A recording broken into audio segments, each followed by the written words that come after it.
behind this door is another dimension. Welcome to Enter the Flozone podcast.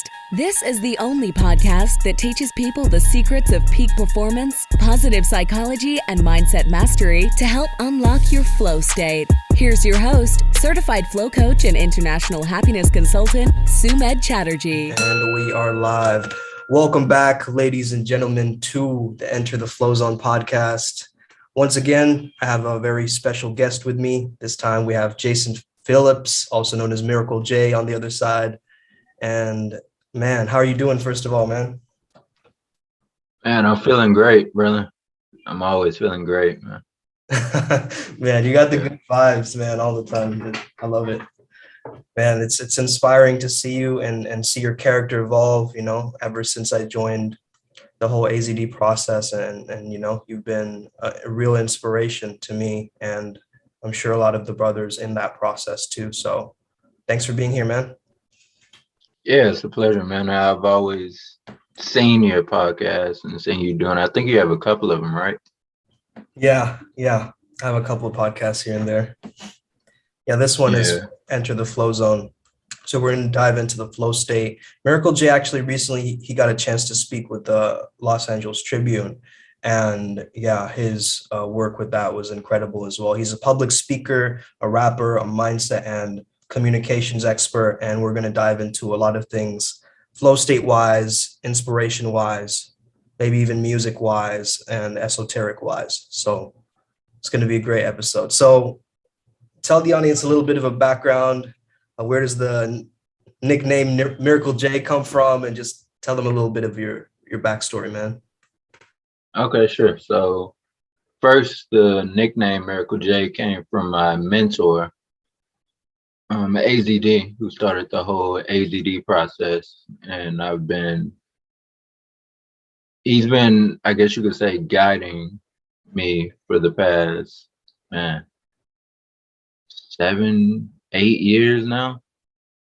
And I just been dedicated to that man's teachings because it's grounding, and also it builds a strength to not only carve your own path, because to follow a man like that who has gone against everything that the world assumes is correct, which is completely backwards. It takes a lot of courage. And courage is something that helped me get through a traumatic experience in 2009 when a car ran over my head. A car ran over my head. I had a traumatic brain injury.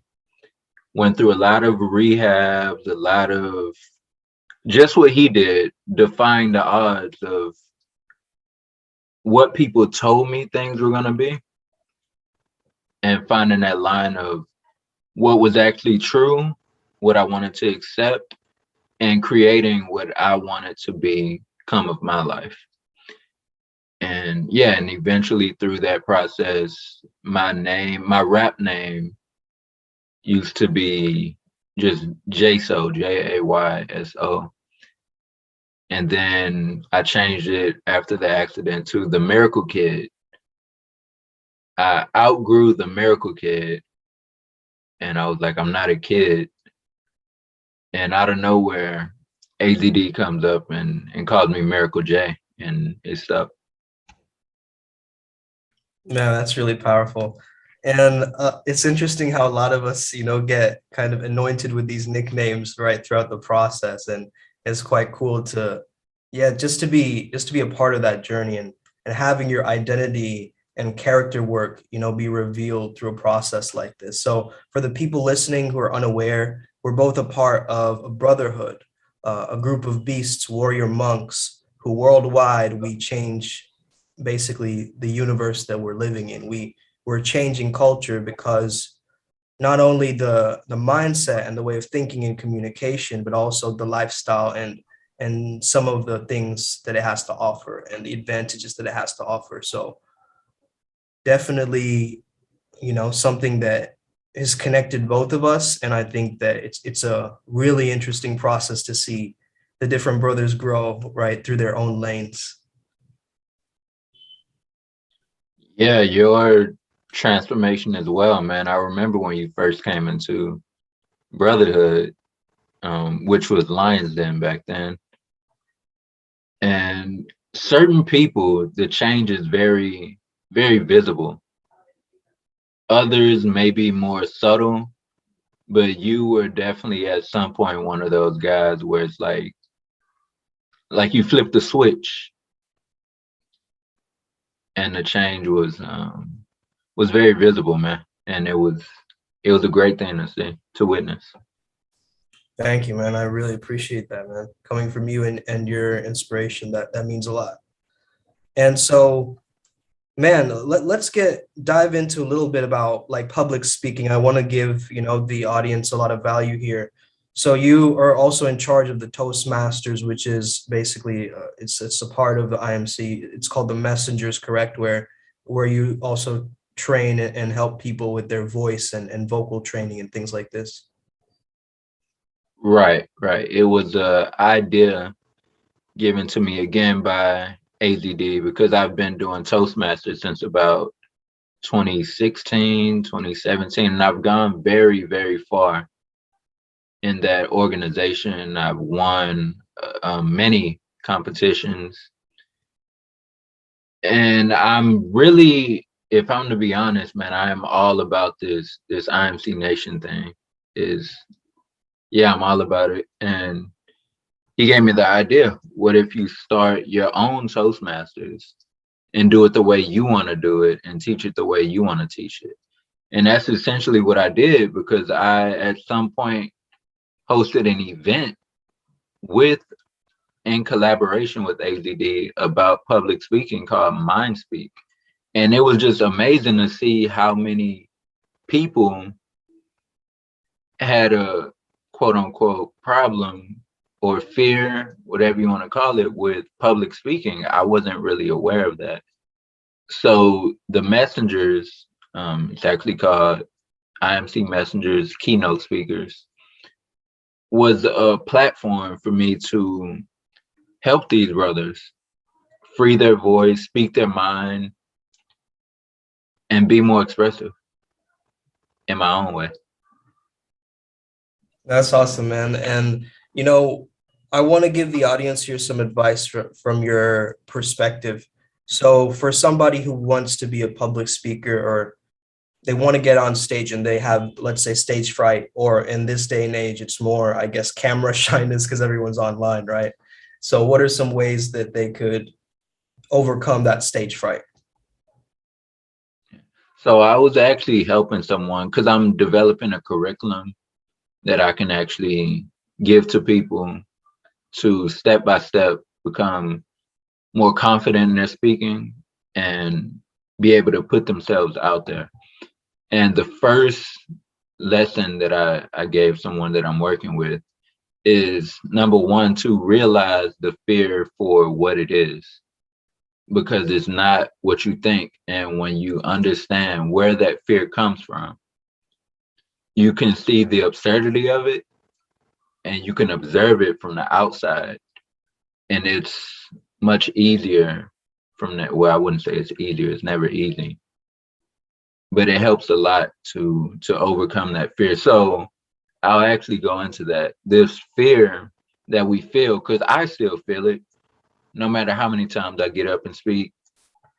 I'm sure the greatest of the greats still feel it. Les Browns, Bob Proctors, Tony Robbins, all these guys, that primal feeling is still there. And what this feeling is an outdated program in our DNA.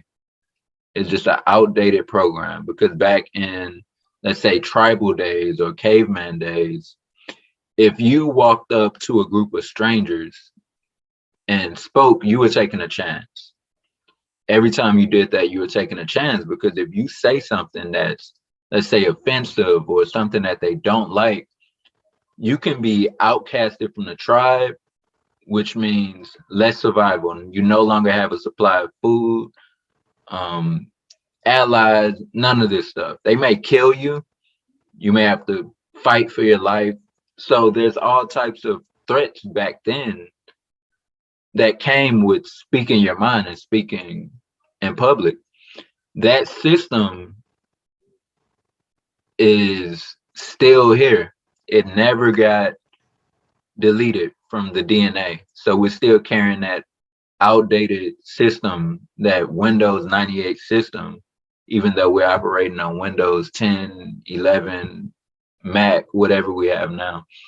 So when that feeling comes up, you just have to notice that it doesn't hold any truth to it. It's just an irrational feeling. And if you look at it from that standpoint, you will know that if you just get out there and you start speaking, by the first 10 seconds, if you can get past the first 10 to 20 seconds, the fear subsides. Yeah. That's really cool. Like in the flow state, there's a little phase called the struggle phase, which comes right before you enter flow and when you let go. So that makes sense. That first 10 seconds is that struggle phase for any speaker. It's like, that first tension. And oftentimes I've noticed when people expose what they're afraid of, it almost dissipates because, yeah, it's almost like capturing the neutrality or something. Like, for instance, like let's say you're going on stage and you're nervous. If you just say, hey, I'm nervous, speaking to you guys, this is my first time doing this, that's way more real, and that almost fades away the fear rather than you trying to hide and be like, oh, I'm trying to be confident right now and just try and push through it. Sometimes that works, but there's a pressure that really releases when there's no more persona fatigue, like you're trying to be somebody. Like I know a lot of people when they try to speak, they have this like presenter voice that they put on or something like that. Did you notice this? Oh yeah, man, all the time. It was so funny when AZD actually pointed that out one day. And it was something that I've already known. It's just that I've never spoken out loud about it. And it was a gripe that I've had with Toastmasters, because I'm not gonna lie, man, I've put on that persona before. It doesn't feel authentic at all. It doesn't feel authentic at all. I'm trying to appear professional. I'm trying to appease to the crowd instead of giving them my authentic self. Yeah, Yeah, that persona is it's pretty for funny. sure. Look at it. Yeah, man, it is funny. And I like the way you described it, like an upgrade of the operating system, right? It's an old conditioned pattern.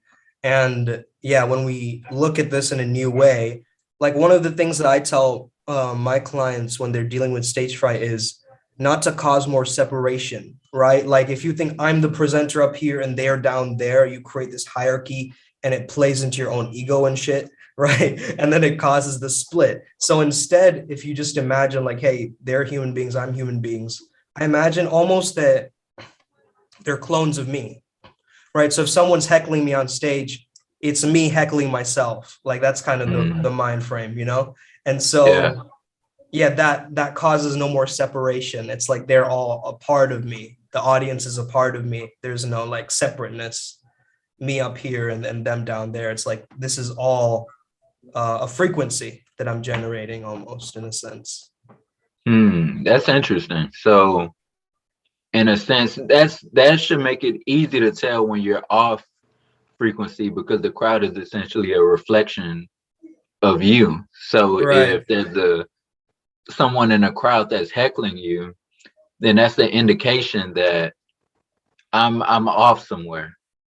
I'm off somewhere. It's not me up here versus them down there doing what they are. Me. This is myself responding to myself. Essentially, is that right? Yeah, exactly. And yeah, the similar mindset in asking yourself like, what if there was a little piece of Sumed in this other person, right? And that causes that like humanity connection in a sense where it's like you're looking for you in the other person, right? And that doesn't cause this like conflict anymore. It's like not me versus them. It's like a we energy. And I think that collaborative frame is really powerful when you're speaking, and especially if you're speaking in a group of people where usually there's a sense of connectedness or a connection amongst the group. And that separation that we feel, it disconnects us, right? It brings us back into the me reality. And it almost creates a limit of our own perception rather than co-creating with the tribe, or in this case, the audience. Wow, man. That's, yeah, I've never took on that perspective, but as I look back, when I speak in front of these crowds, I see that to be true. Any tension or anything that I feel that's the discomfort is created from that point of separation. At some point during any speech that I've given, I merge with the audience. There's a merging that happens. Yeah, of like self and other, right? Yeah. That's Yeah. super cool. Yeah, it's almost like you want to have the vibe of like you're just in your living room, like talking with a bunch of friends. And even though the context is like you're on a stage and there are all these people, right? When you bring that same frequency of you talking in your living room on a stage, that's when you're a really good speaker, I feel. Facts, man. Facts. That's the one of the main things that I've been trying to get across to people that I teach this public speaking stuff. Because that brings the comfortability. And when you're comfortable and when you're confident in what you're speaking about, the topic, you become a much better speaker. You become a great speaker, actually. And that's what the vibe turns into for me. I get through the introduction, and at some point we hit that, I hit that flow state, and that merging happens, and it becomes just what you said. I'm speaking to people in my living room. We're just having a conversation. Of the crowd suddenly becomes my social circle that I've known for my whole life. And it becomes just a dialogue between me and my friends. Totally, man. That's a great mindset shift to have. Yeah, for sure. I'm glad we brought this up and it's recorded. It's a great concept for sure. And honestly, like a couple of times caught myself doing these little visualizations as I'm speaking. So sometimes I'll be like, I'm walking on a cloud, right? So I'm light on my feet more rather than trying to like, drag my body around stage or something, right? It's a different vibe, right? For sure. And like sometimes I'll imagine like my words are like a specific thing. Like if I'm trying to get to the back of the crowd, I would imagine like I'm throwing a dart, but it's different to throwing a dart than someone in the front row. You're throwing like a bowling, like a bowling ball on them. It's going to be a different frequency. So I almost associate like different images to my words and how they hit people. So someone like speaking like a machine gun, like a rapper, right? Like bah, bah, bah, bah, bah, bah, right? Instead of somebody maybe like speaking like a feather, like a Shakespearean poet or something, right? So I like to add this like images with the words is really powerful. Do you have any similar visualizations or things that you practice even beforehand maybe, or during?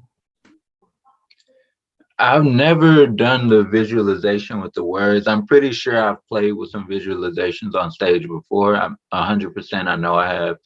Nothing's coming up right now, but beforehand, before my speeches, I do have a sort of ritual that I do. It's not very long, but this is something that came to me naturally. No one told me to do this or anything. It's just something that I've always done. And that's before, and I'm actually going to add to this going forward. There's something that is taught in IMC called the private moment, where there's let's say there's a fourth wall up, Like no one can see you. You're alone. The crowd is there, but no one can see you. You're in your private moment. I have one of these moments every time before I speak. And I do it. I don't do it in the back of the crowd while I'm walking up. I don't do it backstage. I do it in front of everyone. And this is a practice for me. I usually stop. There's a moment of silence. It can get awkward if someone makes it awkward. I never make it awkward. I stand in front of the crowd. I look past everyone as if they're not even really there. And I collect myself. I take a deep, deep breath, the deepest breath I can take. And I exhale. And I'm pretty sure everyone can see the shift in my vibe. After I take the breath, I look at everyone. I look out. And this just helps to ground me. This helps to ground me. And I go. I just get started. That's the closest thing that I have to a ritual or routine or visualization before speaking. That's awesome, man. Yeah, it sounds like you really center yourself. That's what it sounds like. It's like it's a centering activity where you're like, yeah, you're taking presence in, deep inhale, like grounding yourself in the moment rather than thinking about the past or the future. It's like really grounding yourself in the moment. That's what it sounded like to me. And yeah, that's a complete activation of flow state for sure. Like that deep breath, you're taking 3 conscious breaths or even a deep, long breath. That is enough to get you slightly more tapped in than, your competitors or anybody else who's trying to, maneuver their best selves and are on a similar path to mastery, self-mastery, right? So yeah, man, that was epic. Thanks for sharing that. The personal ritual for yourself, the art of what was it? The personal private moment. That's cool. Very cool. So I wanted to talk a little bit about also music, how you access that state when you're either writing or creating lyrics or even rapping. Like, what are some of the processes that you use to tap in for that? With music, it's very different with me because I'm not really a songwriter. I am terrible at melodies, creating melodies and hooks. But when it comes to lyrics, wordplay, things of that nature, I am, out of everyone I know that even does music, I would say I'm definitely one of the top, no doubt about it. And that came from both experience and lots of listening to people of similar caliber when it comes to wordplay, such as Eminem, as Cassidy, battle raps, these very lyrical guys, because the wordplay fascinates me to a point where my reticular activating system is always looking for these things. I can't look at something without coming up with a metaphor for it. Like it's automatic, man. Like if I look at this spoon right here, my mind is already looking for a punchline for that spoon. And I can't turn this thing off. I feel that. I feel a similar way to you, man. I know what you mean. Yeah, I can't turn it off, man. It's like it's a filter for everything, right? It filters through everything. Yeah. That's incredible, actually. Like, I remember when I first started out and I started listening to like 8 Mile. I was watching like 8 Mile and like I really got into battle rap and stuff. And I was probably one of the only like people doing text battling in like 2013. You know what I mean? I was like one of the few Indian guys too. So I would like hear like every single racist joke like back then. You know what I mean? And it was fun. It was a lot of fun, man, because the whole process of battle rap is like you're getting to really understand your opponent, and like you have to mentally like almost persuade and maneuver their minds. It's like a form of like mind control through rhythm, in a sense, where you're breaking them down psychologically, like first the clothes, then the, you know, and all of these elements. And so, yeah, there's something really fascinating about it. I recently had this idea that I brought up with you to have like a positive battle rap where we boost each other up and like gas each other up rather than break people down. Because I remember when I first started battle rap, a lot of my hatred and negativity and my teenage angst came out through my rap lyrics during that time. And it was a more of a healing therapy for me rather than like a fight to the death in a sense, right? Which I definitely started to notice later on. Have you ever explored battle rap? Or I know you got inspired by Cassidy and things like this, but have you explored that world at all? Yeah. Oh, yeah, definitely, man. With battle rap, I was actually known for that in high school. My sophomore year, 10th grade, everyone knew me for battle rap because hmm, I don't know if it was already happening in the school or I really amplified it because, as I mentioned before, I was the only one of my lyrical caliber. And also, to piggyback on that, what I said before was a lot of practice. And what was it? Was it ninth grade? I think the second half of my ninth grade year, I was living with my mom, and there was a guy I met in the neighborhood. And every single day, I would go over his house and he had a microphone and we were big on Lil Wayne back then. We were listening to a lot of Lil Wayne and we would just freestyle, man. We would freestyle beats and record it every single day. So I have a lot of experience with freestyling, and battle rap just weaved into that because when you're freestyling is off the cuff, is based on what you're thinking in the moment, what you see. So if I'm looking at someone, I'm literally, again, it goes back to me not being able to shut this thing off. So I'm looking at this guy and punchlines are like downloading into my mind. I'm like, I can tell, I can tell this guy apart right now. And that's exactly what I did. And I got a lot of admiration for that. And actually, public speaking, when you're not, let's say you're speaking off the cuff or you're not really prepared, has a direct correlation with freestyling and battle rap Yeah, because you I was just essentially have I to was let just go. I was just about to bring that up as the next Yeah. question, but you already went there, so I'll let you take it. Yeah, I was about to ask about the similarities that you noticed between both of those worlds. Like, what's the merging point, that crossover effect? There's a there's almost a filter you have to eliminate. There's something you have to let go. There's a flow state that you have to enter at some point, and it always happens when you completely tap in.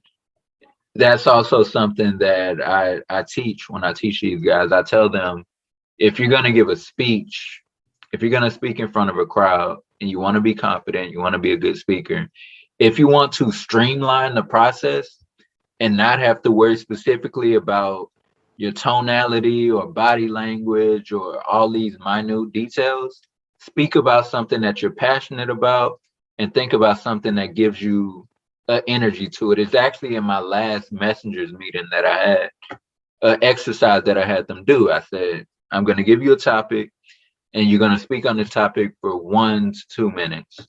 So that was the first round. Then I came back around and I said, okay, I'm going to tell you to talk for 2 to 3 minutes about something you're passionate about, and then watch the difference in the two speeches. And they all saw it all across the board. When I gave them a topic or something you have to research or study or think back to and things like that, it's more rigid. It's not as expressive versus when they were to talk about the thing that they were passionate about, everything was on point. The tonality, the body language, they were doing things that they didn't even notice, that was borderline NLP techniques. Like when they were talking about something that was negative or contrary to what they were talking about, they would point outside and away from them. And when they were in the flow talking about what they were passionate about, the body language was the here and now. And everything was just on point. So yeah, there's a direct correlation to it. It's exciting. Yeah, man. What's coming up for me is this idea of how in freestyle rap, you almost ride on the mistake, right? You make it a part of the performance. Yeah. And like I remember back to when I was acting on stage, my first flow state on stage was an accidental one. I was like, I forgot my lines, you know?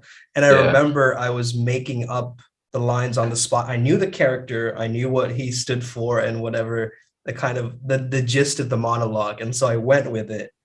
And it just tapped me into this complete flow state where it was something about like trying to preserve the image, like got me to so like just hone in on the character. And I was like on fire on stage that day after that point.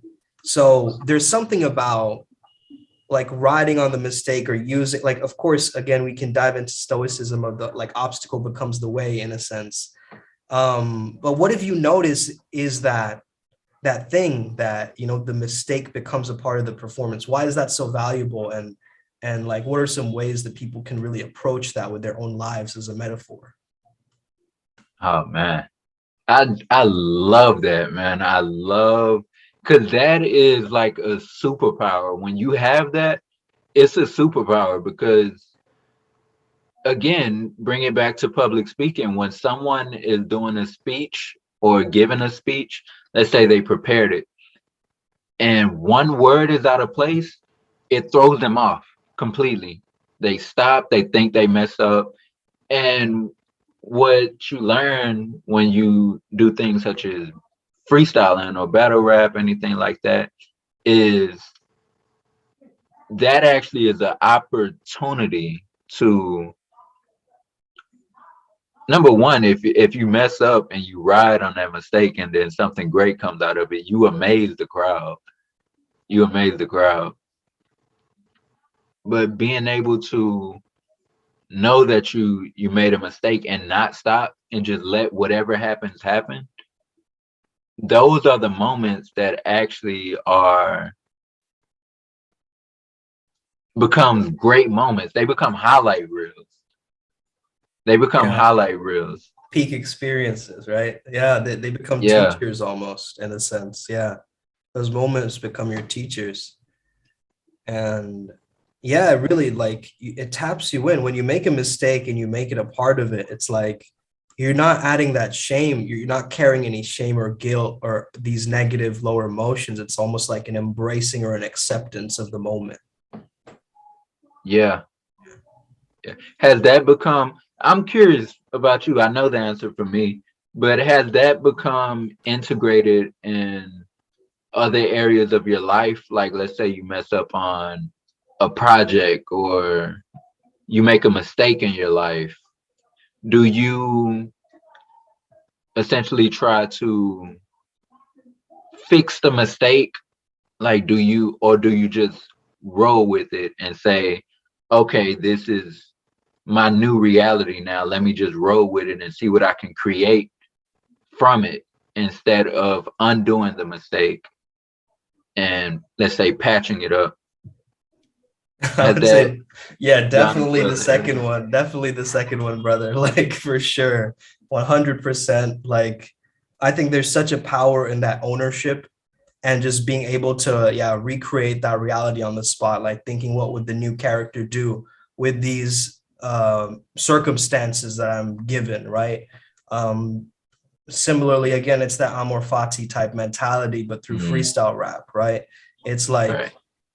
yeah, such a powerful idea. It's almost like the way that I see it, man, is like we as people have come from such a past that has shaped us through trauma and things like this. You know what I mean? If we can create that trauma into a triumph, like you've done, like I've done, like I similarly I had a drowning incident when I was a kid, and my whole brand is water now, bro. It's like, you know what I mean? Like that, I've made the fear into the character of the flow state. It's like, it's really powerful to consider how we can take something that haunts us and make it our like secret weapon almost, you know what I mean? Like so powerful to recreate and retell that story through a new narrative, a new lens where we can, yeah, just show the world like this thing did not break us, it made us stronger. Yeah. That's key, man. That is key, because I mean, you can only imagine how many people follow up with, after let's say someone asks me what happened to me. I go into my story, I tell them what happened. As soon as they hear the words, "a car ran over my head," they say, "I'm so sorry that happened to you." I immediately stop them. And it's like a pattern interrupt. And I'm like, "No, this is the greatest thing that ever happened to me." And they give me like this puzzled look. Like, what? I mean, a car ran over your head. They can only see the negative in it, but they can't see what I've created from that. Because if that didn't happen, if that was my, let's say, highlight of my life, which in a way it sort of is not the highlight, but it's the catalyst for everything that happened afterwards. And being able to take that experience and create from it, that was the most powerful thing I could ever do. Yeah. Yeah, man, and I bet it was challenging through so what was that point where you went like, man, like, you know, this is a key moment that I'm really gonna commit and double down on my healing. Like, did you have a moment like that after? Yeah, there was the closest thing I could think of to that moment was, let me see, what did be the moment that, yeah, this moment was the point of that got the ball rolling towards where I am today, which was, I remember it vividly, man. I was sitting in an apartment. I was by myself in a wheelchair watching TV, and all of a sudden a sadness came. It was like a real dark energy. I wasn't versed in energy or anything back then, but if I look at it now from my perspective, a very, very dark cloud, man, dark energy, whatever it was, came over me, and I just started bawling, man, like crying, like looking at my life and everything that I've lost and how my life would never be the same. I'm sitting here in this wheelchair. No one's gonna want me. I was crying my eyes out, man. Eventually, I stopped and I started thinking rationally. And I told myself, okay, that's done. I never want to get to that place again. Because I was suicidal and it was just bad, man. It was horrible. And I said, I'm never gonna be back there again. I'm never gonna go back to that place I just was. And ever since that day, I worked on myself every single day. Public development, personal development, reading, watching videos, whatever I can do to repel that state. And I haven't stopped since then. And that eventually led to me getting out of the wheelchair because I committed to every day, no matter how I felt, walking up and down this short hallway outside of my front door. I would wheel myself out there in a wheelchair and then walk up and down like laps, back and forth, back and forth. And doing that every day and staying committed to that led to me getting out of a wheelchair. And that crying episode, that dark energy led to me creating the most powerful mindset that I've ever had in my life. That would be the moment. Wow, man. Yeah, man. I remember when that's that state, a lot of people listening to you can resonate to that deep, dark feeling of that looming cloud over the head. I'm sure a lot of listeners right now, you know, if they are in that state, if they're there right now and they're listening to this podcast, what is something that you would tell them to snap them awake and snap them out of that trance?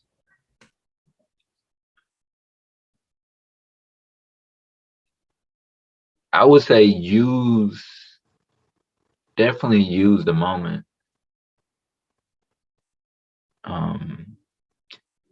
If I want to snap them out of it, well, I have to go back and see what I would tell myself.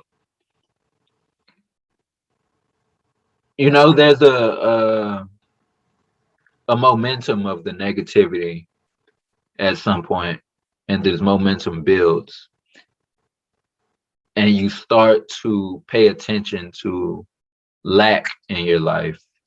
You start paying attention to the negatives and everything that's going wrong and everything that didn't happen that you wanted to happen, and everything negative, that negative momentum builds up. The only thing that completely obliterates that negativity momentum in any small piece of it is gratefulness. There's no way to feel negative, to feel depressed, to feel bad when you're grateful. Those two cannot combine. They clash like magnets of the same side. I would tell that person, pause for a second and notice everything that you're grateful for. Are you alive right now? Can you walk? Do you have family that care about you? You can breathe. You have your senses. Can you see? Can you breathe? Just start taking count of these things, and eventually that's going to overtake the feeling of negativity and gloom. Yeah. Yeah, and it's in that state where you start to stagnate, right? And you start to stay in the same routine, same positions, and same things. So if anybody's listening right now, definitely break and disrupt that pattern somehow. Go on a trip somewhere, do something that changes your frequency up. Because yeah, like Miracle J said, there's a momentum that builds in the positive and in the negative. And I remember when I was at my lowest low, I would tell myself upward spiral gang. And I kept saying it over these many years, man, because that's such a powerful reminder that every day, same thing that AZD taught us, every day in every way, it's getting better and better, right? Through the Emile Coué saying, like, the most powerful thing you can do is to like generate that self-improvement and that growth mindset, and just tapping a little bit. And like you said, you were just like, I'm going to push myself to just walk, right? And that pushing, that little bit of that friction energy got you to move. And through the movement, through the momentum, it got you to also heal, because emotion is energy in motion, right? So the energy started to move around and not be stagnant anymore. So I think there's something to the momentum. And yeah, man, a really powerful topic. Well, I definitely want to cover some of the, the esoteric stuff with you too. So, in any case, like, we know that a lot of ancient cultures have been using a lot of different ways to, share different pathways of manifestation or creation, and different pantheons, different, schools of mysteries. Like, how did you get introduced into this world of esotericism and the occult, and like learning from the hidden aspects and not just the conventional wisdom, right? Because a lot of us are fed conventional wisdom and it doesn't really get us anywhere. But I've noticed through studying the hidden wisdom that is out there, but it's hidden sometimes in plain sight, it starts to teach us, right? So yeah, what was that process like for you? Man, we must be tapped in, man, because I was just about to go into this when we were talking about the last thing, and you went right into it. Because on the last thing we were speaking of, I was going to say what I applied there, and what anyone would be applying if they take that advice, is the principle of where attention goes, energy flows, which is an occult occult principle. Now, how I got into it was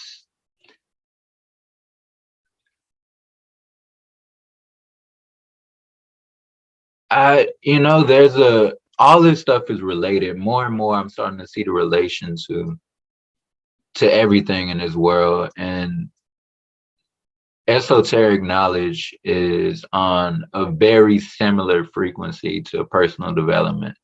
So it's like eventually there's no avoiding it. It's gonna show up somewhere in your journey. The way it showed up for me was following AZD. This guy comes on the scene, Frank White. I'm very nervous about following this guy or listening to him or learning from him. I'm very, very apprehensive because he's not a shaman. He's not a mystery school teacher. This guy is a sorcerer. This is somebody who works with spirits, demons. I mean, you name it.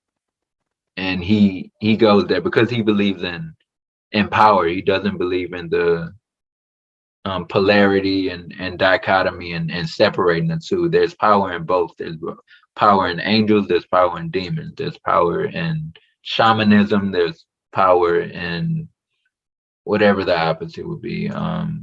I don't want to say Satanism, but there's power in every one of these areas.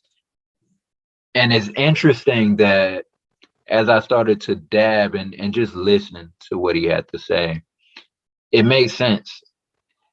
And when you lose certain things physically, like I wasn't able to really use my left arm and left leg, you start to explore these things. You start to explore the other realms and see what else is really out there. Because it's like, man, do you mean to tell me that if I don't have use of my body, then life is useless? Then life doesn't have a purpose? I don't believe that. So I started to listen, to learn. And it's crazy because the more I started to understand it, the less fear I had towards these things. And the more I got into it, the more I actually started to try some of these things and learn these principles. And the principles are not hidden. I mean, they're hidden if you don't know them, but if you know what these 7 laws are, you see it's everywhere. It's everywhere and everything. So that's what started my practice. From there, I just got deeper and deeper, eventually took on Frank White as a mentor. And yeah, man, he shook my whole reality, man. Because now what I know about energy and what's really going on in this universe, I've been able to actually physically manifest things through the mind. Yeah. That's incredible, man. Yeah. I actually was speaking to Frank White recently, and I was asking to work with like someone in a pantheon that directly connected me to the flow state, and he pointed me out to Janus, the Roman god of doorways and keys.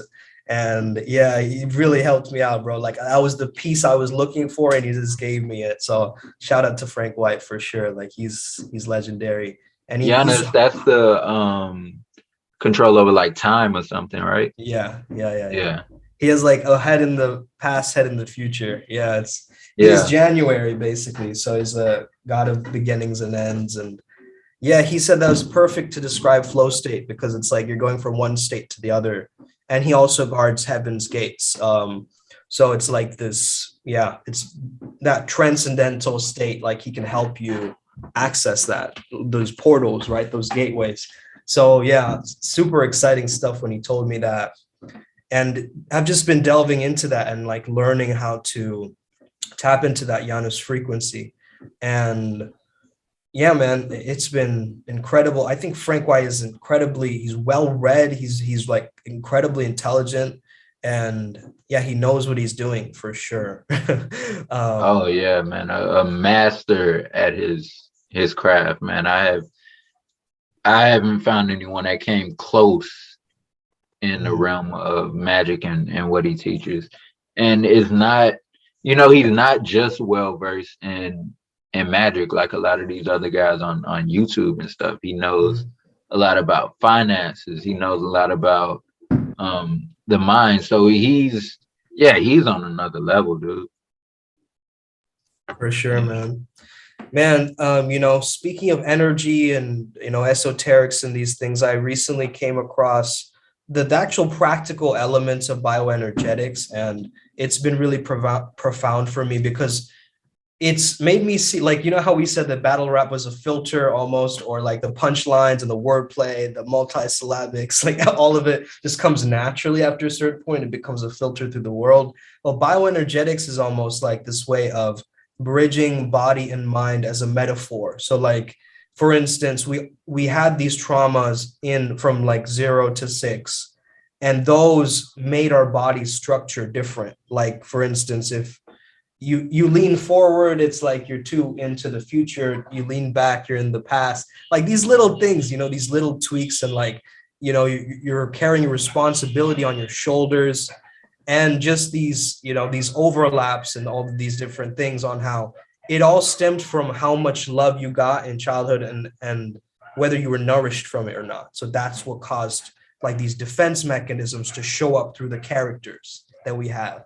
And it goes really deep into like trauma integration and stuff, and it is very interesting how they give us these archetypes, right? You have these different archetypes that you mostly have split inside you. So when the splits happen, it's like freedom and love are split, and it's your life's journey to bring those two together in a sense. Mm. So it's like this really cool roadmap for healing in a sense, where Freud was like all about the mind, and Reich, he came along with his student Lowen, and they were like, we need the body and the mind to work together, and not just have the mind be psychology, but let's bring it into the energy space as well as the body and the somatic space. So it's really cool stuff that I recently came across. But I wanted to ask your perspective about mind body integration. Is there something that you did during your healing process that helped you get to that alignment, or that sense of you got your hand to work again, or through the regeneration or the rehab process? Did you find something that clicked with that? What I found interesting with that, and man, I'm so glad I get to talk about this because as I talk about it more things will come up and I have different realizations. What I found that was so fascinating is that even though I couldn't physically move my leg or my arm or my hands or certain parts of my body, my mind, I don't even think it was my brain, my mind remembered it. My mind knew how to do it. It never forgot how it feels to move that body part. So I know there's a connection there. I know there's a connection there. For instance, elbow, my other elbow, if I try to stretch it out like that, it kind of gets stuck right here. Like there's some kind of muscle tissue or something that's stopping it from going all the way out. And if I take my time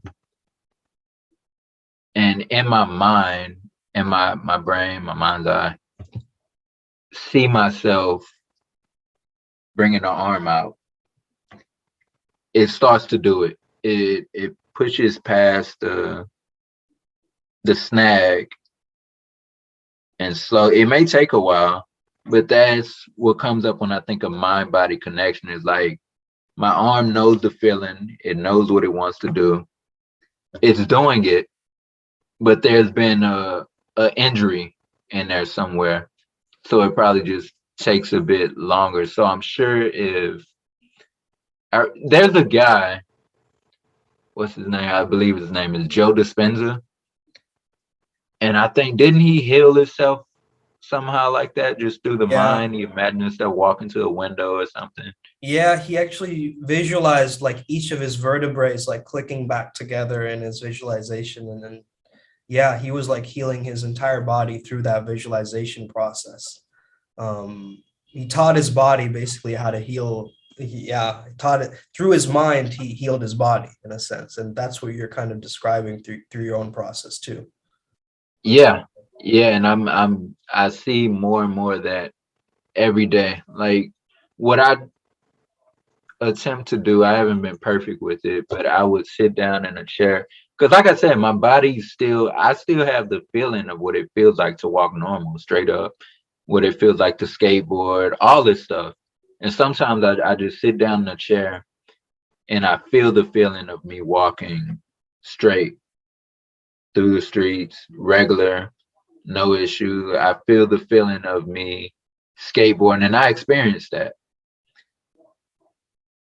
I truly believe that if I were to do this every single day without fail, my body would heal itself, and that would be using the power of mind body connection. Right. And Yeah. just speaking briefly on the energy side, like I remember we had this event together called Man Fest, and if anybody wants that, definitely hit us up for that recording. But basically, one of the elements I mentioned is through the chakras, right? When we open our chakras from the bottom to the top, it's a liberation. But if we're trying to manifest, we have to go from crown all the way down to the root. So we have to embody it in a sense. So that embodiment like needs to happen in order for us to manifest. Like it has to feel real in our bodies. And I think that, yeah, as we use that way to visualize, and I guess that would be like an interesting process of going from the idea and then like thinking about it, speaking about it, kind of like, feeling it through our hearts and like going through that process. I think it is a really interesting idea or a dynamic. Like, have you ever found that that embodiment piece to manifestation is really key? Yeah, man. Even in that event, that was a commonality we had in our different portions. You talked about it through the chakras, and I talked about it through the process that I use for manifestation. The actual process of manifestation, what it is, how it comes from a thought. Um, it is just an idea, and from the idea, you can say that's the crown chakra. We bring it down. Um, yeah, the thought, and then you bring it down closer to reality, which I you just gave me a piece actually, because I never mentioned speaking it. So you can say the throat chakra, which would be speaking it, which makes it even more real because speech is a vibration that's closer to physical than just a thought. And from the speech, you go to feeling it, um, somewhat. That's the heart, or really the solar plexus is where manifestation really starts to happen. That's that gut feeling, like intuition, when you already know something is real. And from the solar plexus to the sacral, which is creative energy, if I'm not mistaken, and down to the root chakra, which is basically here. Yeah. Yeah, that's really interesting. Like the traveling of an idea into an embodiment. Like it's really it makes complete sense to me. Like that's how it actually happens is it's got to feel real in our bodies and in our realities. And a lot of people they visualize, but they don't tap into the other senses enough or really get like immersed into what they truly desire. Right. Yeah, and great word. I'm looking at your background and everything in your room. You say your brand is water. Now, Yeah. your room is the embodiment of what you manifested, man. You immersed yourself in it. Yeah.